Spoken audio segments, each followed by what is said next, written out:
Tropical Typhoon, Chairman TV. Weather update. Helping homeless people. Please subscribe.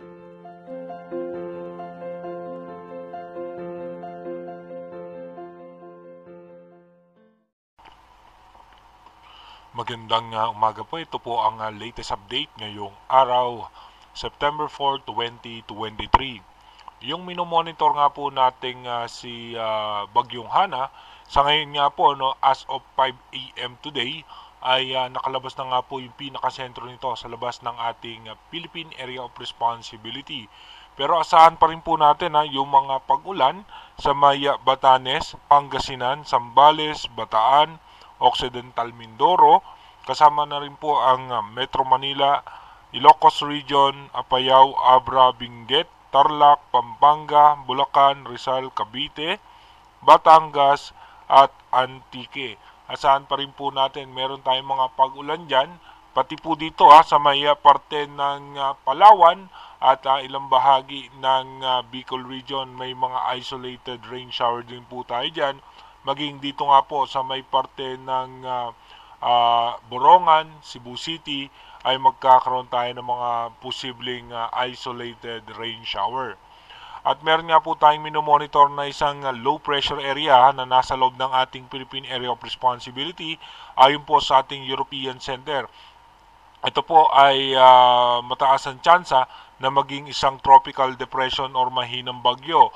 Pero ito naman po ay mababa ang tsansa na maglandfall dahil posibleng ang lalabas ito ng Philippine Area of Responsibility at pupunta nga po sa parte ng Japan.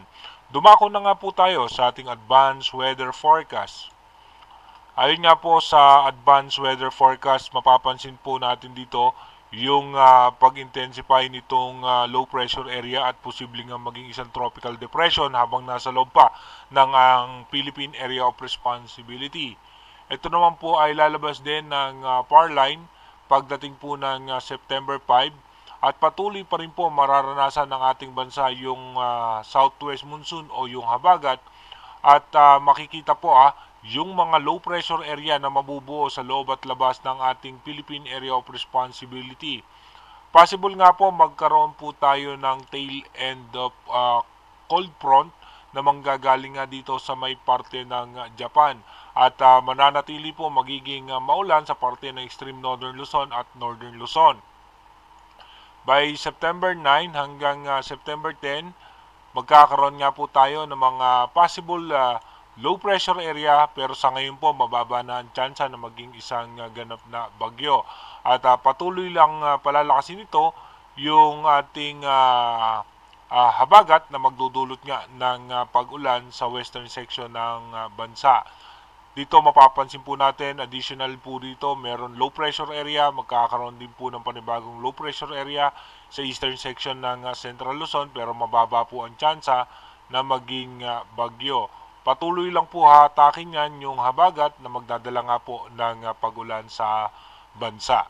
Inuulit po natin yung ating advanced weather forecast is possible scenario pa lamang po yan. Malaki pa rin po ang posibilidad na magbago yan. Kaya manatili tayong tumutok sa ating advanced weather forecast para malaman natin yung mga posibleng sama ng panahon na makakapekto sa ating bansa. Mag-iingat po tayo palagi.